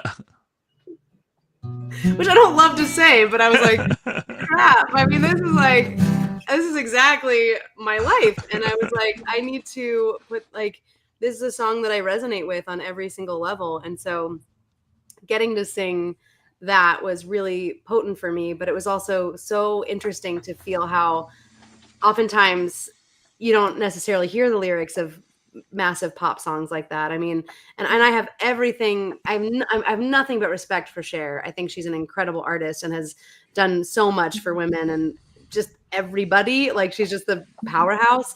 But I was pretty moved by how beautiful the music and the lyrics are to that song. So that was a fun one to do for sure. Yeah, that's cool. Thank you. Yeah, it's fun. It's fun to sing other people's songs, but it's always like, why, you know, what moves you to sing it, and what that's great to hear. Yeah, really cool. 100%. Yeah, what moves you to sing it. And there were a couple other pieces that I got to sing on the show. I mean, I loved singing Songbird by Fleetwood Mac. That was the first song I got to sing. That was just like, I mean, of course, that's a gorgeous song. Amazing. And then I got to sing a song by Billie Eilish called Everything I Wanted, which I also recorded. And that one was crazy because I felt kind of a little bit like, man, I didn't know the song when they gave me the song, and I felt a little silly because everybody there was like, oh my God, Everything I Wanted. And I was like, I've never heard it. I'm in the Americana world and I should know this. And I felt a little embarrassed about it, but ultimately it was cool that I didn't hear it because I got to listen to the lyrics and break it down and be like, damn, this is very, very intimate and it's very intense. And it's like exactly saying how I feel about being on national television right now. And I'm like, being in the public eye at a time when I don't know if I feel like I'm ready for it. You know, it was just this incredibly powerful thing. So I got to sing it in my own voice. And I think that was like part of what helped me get to the next round, which was super fun. So yeah, that's great. That's one of the powerful things I feel like with songwriting is that like you can express a feeling that other people have and it can help them express themselves. And yeah, that's kind of our responsibility as songwriters in a lot of ways. 100%. Yeah. It's cool to be on the other side and have that happen to you as well. So that's very cool. Yeah. It made me respect Billie Eilish even more. I was just like, oh yeah. Oh, what a writer. I know. Yeah. Like it makes just full body chills. I was like, this is incredible. And she wrote that when she was maybe 16. So that's the thing too. Yeah, is how young she was. Yeah, she was really young. I know. Yeah. Yeah. I don't even want I start hearing some of those details about how like the Beatles broke up before they were all 30. And it's like, come on. What are we doing here? You're like, cool. So what does this mean for me? Yeah, what does this mean for me? We're all on our own timeline. Yeah, we're all on our own timelines. And then you hear about cool things about like Oprah and all these people who Clint Eastwood, like all these people who started when they were older. So just, you know. Yeah. And we're already there. We're not even just starting. My life is great. I have no complaints. So. No complaints. Great life. Me too. I have great life. No, how cool. Well, Alexa, I know we only asked you for a half an hour of time. Do you have another song for us tonight? Yeah. We'd love to hear another one. Come on in, girl. This isn't the most emotional song, but it is, I would like to play my song that I wrote about being on The Voice because we talked about it a lot tonight. I wrote a song. So just a little backstory. I did, as I mentioned, I got to sing Songbird as my first song on the show. And what I loved about that song is that it reminded me so much about the purpose of music. It was like, what we're doing this for is for a universal love and for the connection to people and the importance of loving life, right? It's an important piece. So that the lyrics of Songbird were going through my head constantly while I was living in a hotel with 200 other people, competing to win #1 spot. The energy was so intense. I had to like mostly just go ground by the one single tree in the Burbank Hotel at the Hilton. Sorry, I maybe gave that away and not know where that is. But anyways, I'm putting my hands on the grass. I'm just thinking like, what can I do to kind of ground? Because this is an insane scenario. And this is not what I do this for. I was like, I'm now asking others if I belong here. Like, what's the point? And then I also, at the same time, was remembering the song Free Man in Paris by Joni Mitchell. And there's a part of her song where she goes, and I was a free man in Paris. I felt unfettered and alive. There was nobody calling me up for favors and no one's future to decide. You know, I'd go back there tomorrow, but for the work I've taken on, stoking the star-making machinery behind the popular song. So that line, star-making machinery, is like, it's just such a great reminder to me. Like, oh, it's just like, am I just stuck in a star making machine? So I call this song Star Making Machine because of that. So I just wanted to give that little backstory. All right, this is Star Making Machine.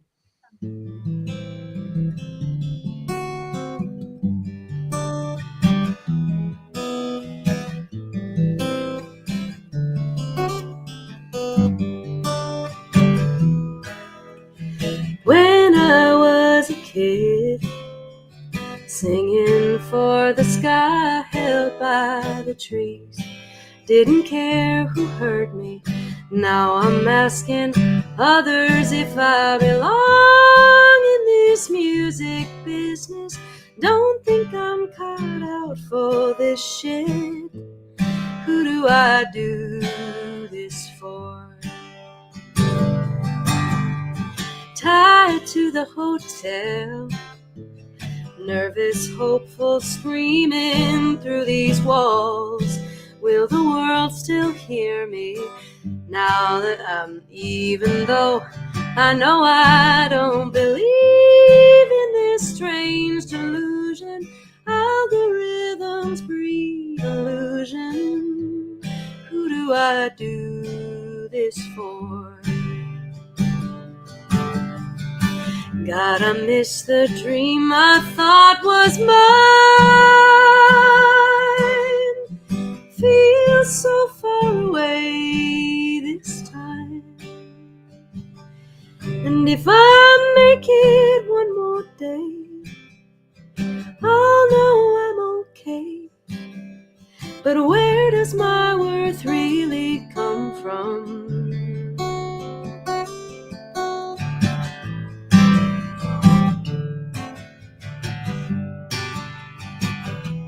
On my hands on the roofs, reaching down below the asphalt road, could be so much magic, breathing life into this tired old star-making machine. That's what living out this dream means. Who do I do this for? Who do I do this for? Who do I do this for? Who do I do? Who knows the score? Who loves like never before? Who knows the score? Who loves like never before? Who knows the score? Who loves like never before? Who knows the score?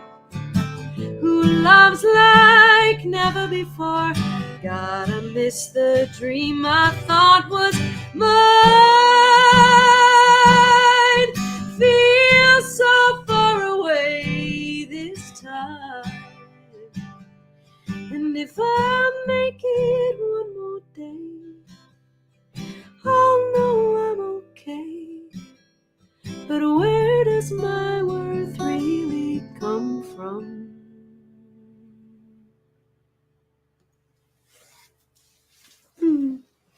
Ooh, girl. Ooh, girl. Thank you. Yeah, really great, Alexa. Thank you, my friends. Thank you. Beautiful. And I think such a powerful reflection on why artists make music and on the impact that you're hoping to have in the world. Yeah, it's not just to be part of the machine. I love it. Definitely not. Just want to do what we got to do. Just want to get our hearts into their hearts in any way we can. Just can't help it. Just can't help it. Can't help yourself. I want to get into that heart. I think about that sometimes. Sometimes I'll sit down and write a song, and just because it's like I just want to hear this, like I just want to hear this song, and I know, right? It's like, so and I get in it. I'm like, I got to get this done. I just want to hear. I want to hear it. So I know, yeah. It's so fun. It's so fun to get to do what we do and craft a song and get to be in people's worlds. And then after you put it out there, the funny thing is, I may be part of the reason why it's hard to even put music out in general is because you're like, this is my little baby, and you don't know what it baby. And then when you put it out to the world, it's not like that baby's just gonna do what the baby's gonna do. You don't have control over it. It runs off and has a life of its own. Yeah, it really does. Yeah, and people interpret it the way that's meant for them to hear it, because it's a reflection of them. It's never to do with the artist. The artist is just the conduit for the experience, you know? Yeah, that's always very interesting. Like maybe you've had that experience of writing a song and then somebody will come up and tell you what your song means to them. It's really wild. And it's not what you had intended. And it's like really like kind of off-putting, but sometimes, but also really great. It's like, wow, this really means a lot to that person and they've totally misheard it. Or but it's like that. It's great. Yeah. It is really funny when that happens. You're like, that is absolutely not what I was talking about. Yeah, right. Yeah. Yeah, it's amazing. Yeah, I know. Oh, just let us non-artists have our delusions. We do it too as artists. We'll be like, I thought that was about that. Yeah, right.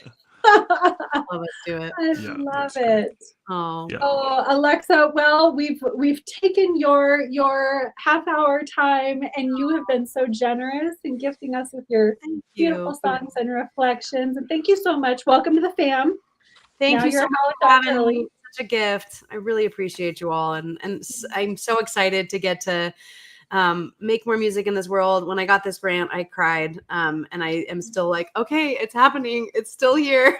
It still exists. So thank you to everyone for donating. It means more than we can say, and it's for future artists too. And we really, we need it. We need it to make art.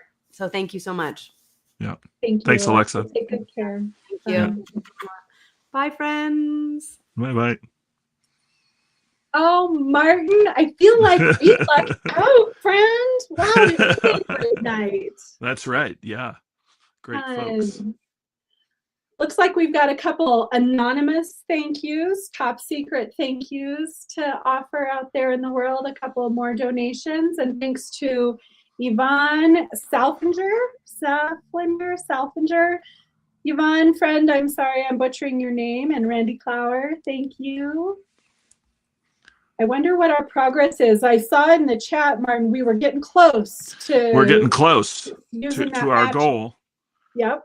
Remember, if we meet our $3,500 goal, it gets matched, and it's equals $7,000. So don't hesitate. Donate now. Help us get to that goal and unlock that extra money so we can fund more of these great projects like Alexa and Junior. And yeah, it's pretty cool. Cool to hear.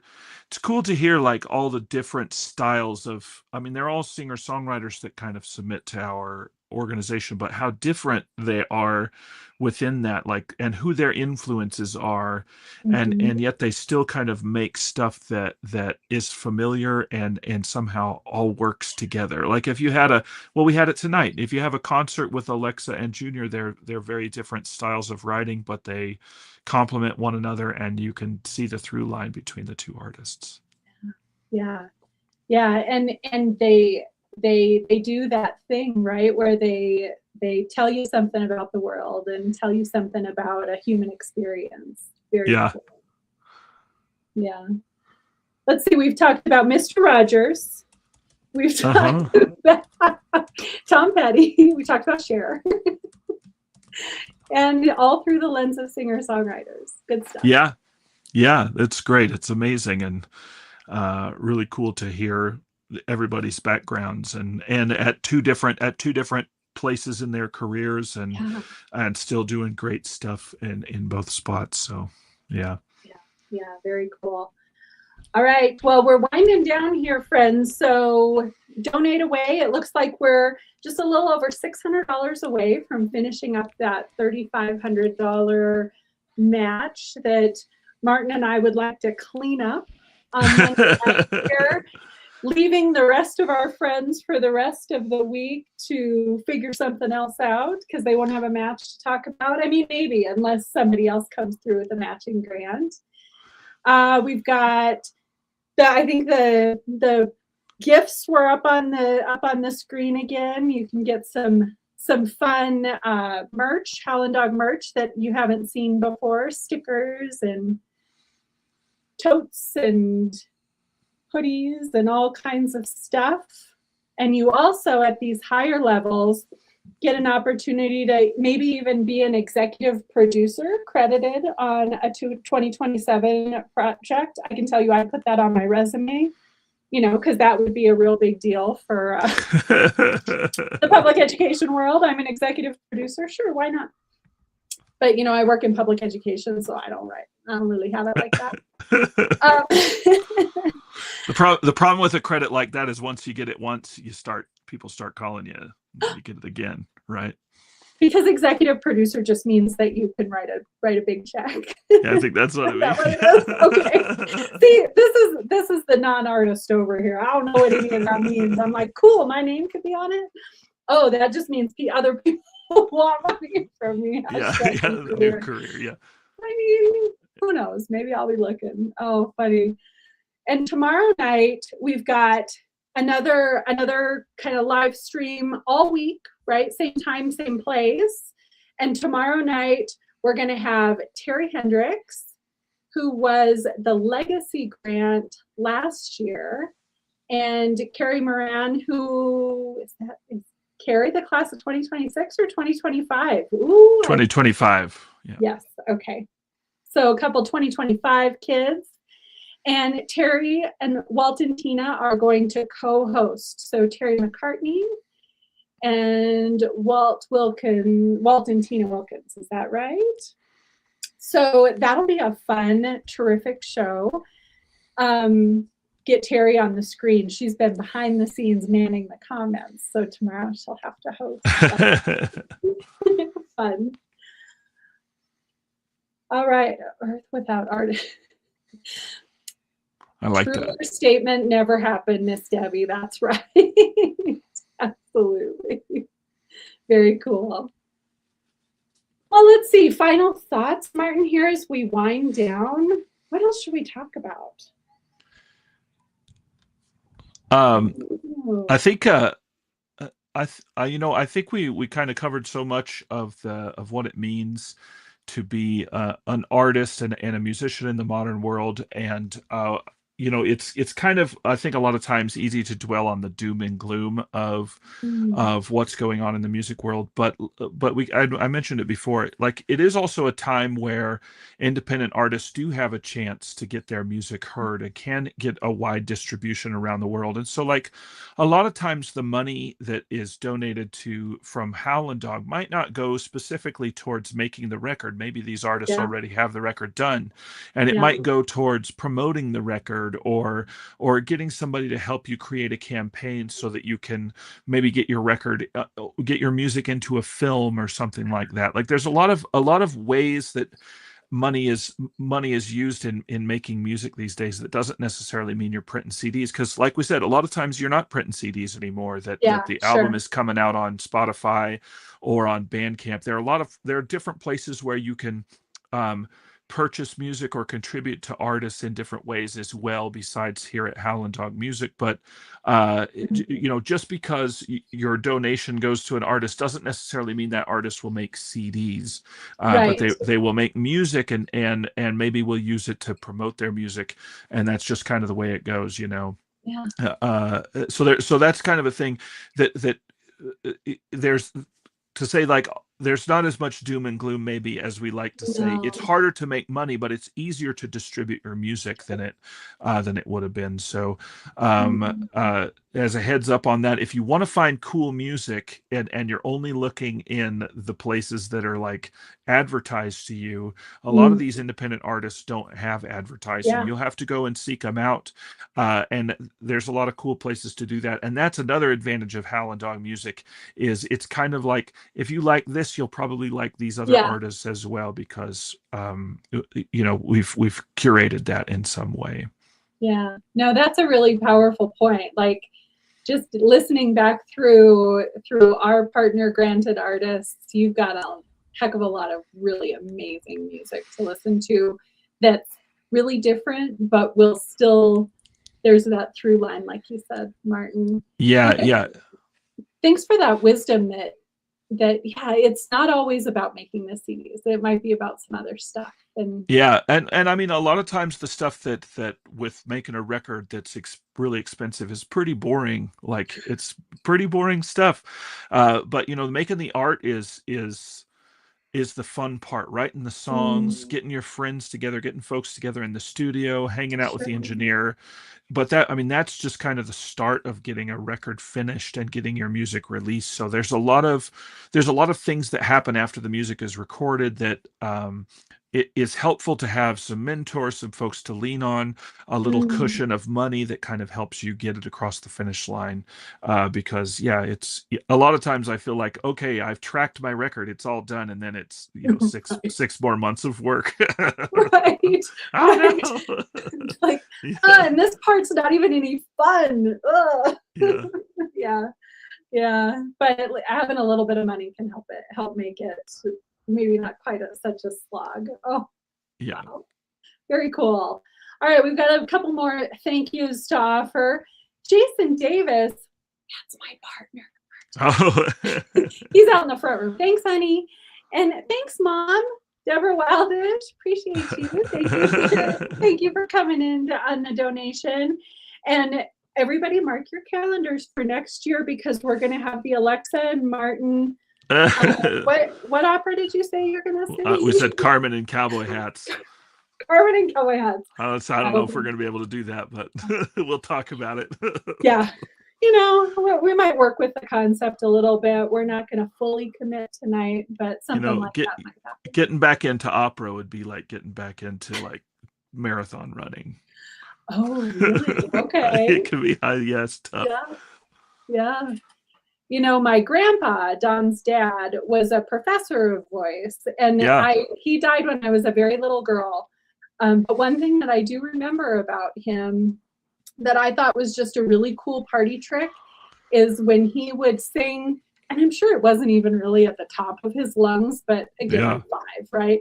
So when he would sing like big and real loud, it could like make the windows move, like he had such a powerful voice. And he taught me a little bit of piano when I was a little girl, and he used to do those kind of tricks for me. So. Yeah, that's right. I mean, some of those opera singers, they have to sing over the orchestra to the back of the room with no microphone. Like it's amazing. It's really amazing stuff. Yeah, so that really is some marathon level stuff. It's amazing what humans can do. Wow. Yeah. Very cool. We're $605 away from our $3,500 match. We have 3 whole minutes. 3 whole minutes, $600. No problem. Come on. Yeah. Well, I think that, it's been fun to be here together and fun to be a part of Howlin Dog. And it's one of those things that, like, we're not going to necessarily change the world as a nonprofit, as little Howlin Dog Music Group over here in the southwestern part of the United States. But man, we're really changing a lot of people's lives, bringing a lot of music together, putting a lot more music out into the world. And I think that our 2 friends who joined us tonight, Junior and Alexa, were really great examples of the good stuff that's out there in the world that we all get to benefit from because we came together and gave a little bit of money. Yeah, for sure. Check out all of their music and check out the music that you have contributed to make possible as well from them. So very cool. Yeah, I'm really proud to be on the board of this organization, because independent musicians need organizations like this that are not just financially supportive, but affirming. Like it's sometimes hard to get feedback from people until you go and play, and even then it's like, man, what am I doing? Am I doing any good? And then you get a reward like this, and it's really affirming. It gives you some wind in your sails, gives you a good boost. Yeah. That's a great quote. Absolutely. Yeah. We want to give them money. We want them to keep wrecking us. That's right.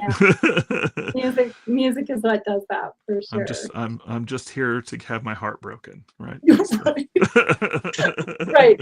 Can I pay you to break my heart? Yes. Right. That's okay, sure. The way it is with songwriters, Yeah. Oh, I love it.